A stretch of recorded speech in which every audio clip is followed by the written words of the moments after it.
এই যে সবাই বলে যে পান্তা ভাত, ডিম ভাজা, আলু ভর্তা, মরিচ পোড়া, পেঁয়াজ, মরিচ ভর্তা এগুলো পছন্দ, খুবই পছন্দ, খুবই পছন্দ।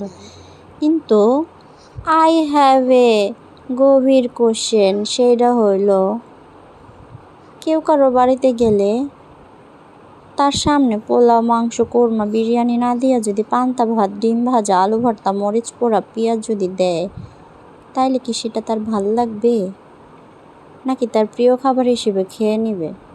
সবার কাছে আমার প্রশ্ন। আর উত্তরটা কমেন্টে দিয়ে দিয়েন, ঠিক আছে? যদিও আমারও এই খাবারটা অনেক পছন্দ, কিন্তু আমি ওকে মেনে নিতে পারবো কারোর বাসায় গেলে? আমার ক্ষেত্রে কি কেউ মেনে নিতে পারবে? কমেন্ট উত্তরগুলো দিয়ে দিয়েন আপুরা, ঠিক আছে?